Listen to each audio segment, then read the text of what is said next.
এখনো রাতের বেলা ভোলানাথ ধ্যানে বসে আছে, দেখছে তার স্ত্রী পার্বতী রাত 12টার সময় সুন্দর করে সেজে বুঝে বেরিয়ে যাচ্ছে গুটি গুটি পায়, নেচে নেচে যায় গৌরী, নেচে নেচে যায়, নেচে নেচে যায় গৌরী, নেচে নেচে যায়, নেচে নেচে যায় গৌরী, নেচে নেচে যায়, নেচে নেচে যায় গৌরী, নেচে নেচে যায়। এখন যেই না পার্বতী চলে যাচ্ছে আসতে, সতী সাবিত্রী বউ বাড়ির থেকে যদি বেরিয়ে যায়, কোন স্বামীর ঘুম হয়? মনে মনে ভাবে কত কষ্টে এত সুন্দর একটা বউ হয়েছি, সেই ভাবে আমাকে তো কেউ বিয়েই করতো না। কি ভোলানাথকে বিয়ে করার মতো কোনো মেয়ে ছিল জগতে? কাপড় চোপড়ের অবস্থাটা কি? কোমরে পরে বাঘের ছাল, তা আবার বেল্ট হিসাবে সাপ। এখন নারদমণি মনে করলো একটা মজা করবো, যেদিন ভোলানাথের বিয়ে আসবে আপনাদেরকে একটা মজার কথা বলে দিই, আসতে যখন মনে পড়লো বলে দিই।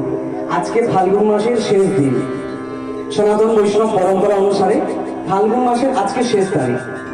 শাস্ত্র মতে এই ফাল্গুন মাসেই হর পার্বতীর বিবাহ হয়েছিল। এই ফাল্গুন মাসে শিব এবং পার্বতীর বিয়ে হয়েছিল। আরো বলছে আকাশের চাঁদের জন্ম হয়েছিল এই ফাল্গুন মাসে। এগুলো ফাল্গুন মাসের মাহাত্ম্য কথা আপনারা শুনতে পাবেন। এই মাসে চাঁদের জন্ম হয়েছিল, এই ফাল্গুন মাসে। আরো বলছে সীতা দেবী, মানে যিনি রামচন্দ্রের স্ত্রী, ত্রেতা যুগের যে রাম, তার যে স্ত্রী সীতা, তার জন্ম এই মাসে। ওই জন্য এই মাসেই সীতা জয়ন্তী পালন করা হয়। আমি কীর্তন গাইতে গাইতে আরো যে একটা কথা বলে যাই, ফাল্গুন মাসের যে বিশেষ মাহাত্ম্য কথা, সেখানে বলা হয় যেসব বাবা মারা সন্তানহীন আছেন না, যাদের সন্তান হয় না, এই মাসে ওম নমঃ শিবায় নাম জপ তাদের কাছে অনেক ফল দেয়।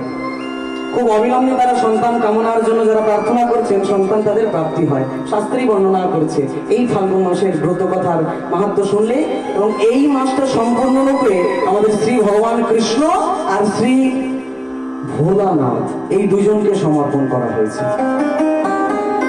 তা যে মানুষ এই মাসটাতে ভগবানের নাম আর ভোলানাথের নাম, যারা ভোলানাথজির ভক্ত আছেন, তাদের তো সমৃদ্ধশালী হওয়ার একটা বিশেষ প্রবণতা রয়েছে।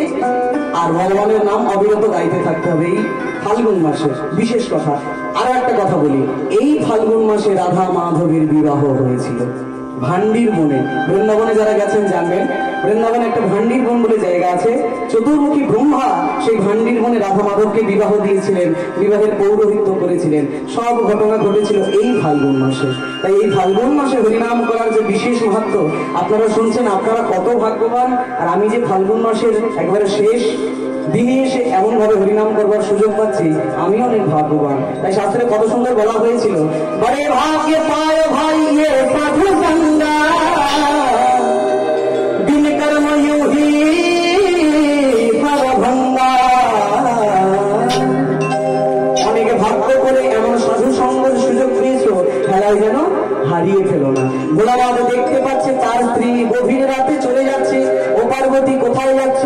পার্বতী বলে আজকে রাতে আমার শ্রী গোবিন্দ রাসলীলা করবে রাসমঞ্চে নিকুঞ্জ মন্দিরে।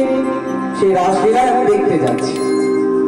আমি দেখার টিকিট পেয়েছি। আসতে আপনাদের কাছাকাছি সিনেমা হলে যদি কোনো মুভি রিলিজ হয়, সিনেমা রিলিজ হয়, টিকিট কিনে তো সিনেমা দেখতে যেতে হয়। বাইরে থেকে কি সিনেমা দেখা যায়? এই যেমন আজকে আপনারা হরিনামের অধিকারী হয়েছেন, শুনতে পাচ্ছেন হরিনাম, যে আসছে আবার ফিরেও যাচ্ছে, এখানে কোনো বাধা বিচার নেই। কিন্তু সিনেমা হলে তো তা নেই, গোবিন্দের রাসমঞ্চেও তাই। ভগবানের কাছে আগে পারমিশন নিতে হবে যে আমি তোমার রাস দেখতে পারি তো। ভগবান যদি হ্যাঁ বলেন তবে রাস দেখা যাবে। পার্বতী সেমন অধিকার পেয়েছিলেন, তাই রাসমঞ্চে যাচ্ছি। ভোলানাথ পার্বতীর দুই চরণ ধরে বলে, পার্বতী তুমি রাসলীলা দেখতে যাচ্ছ আর আমাকে রাসলীলা থেকে বঞ্চিত করছো, আমাকেও সঙ্গে করে নিয়ে চলো। পার্বতী বলল বেশ স্বামী, তাই হবে। কিন্তু রাসমঞ্চে পুরুষ মানুষের ঢোকা যায় না।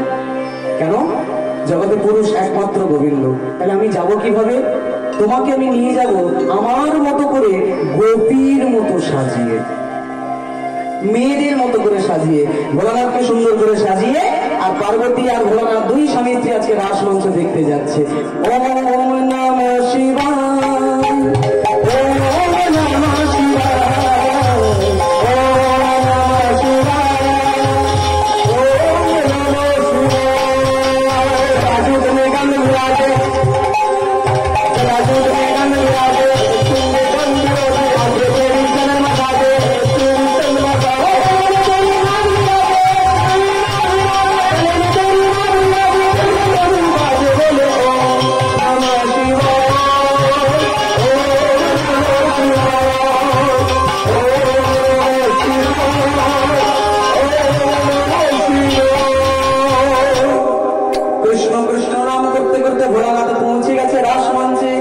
সুন্দর নদীকে নাচানাচি করছে রাসমঞ্চে কেমন করে রজনী অধিক নয় বিনোদিনী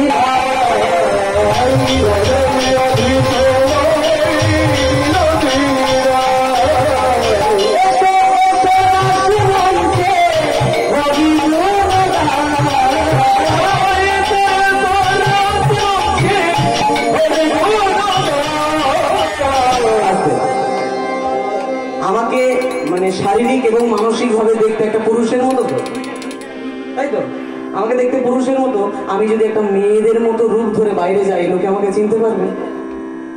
পারবে? চিনতে পারবে না পারবে না? আমাকে পারবে, পারবে না তো? পারবে না, ঠিক আছে। এখন এই ঝামেলা হয়ে গেছে। আগে বলতো সুমনের বড় চুল কোথায়, এখন বড় চুলেই ঝামেলা হচ্ছে। যখন আমার কইতে হলো, বুঝলেন তো?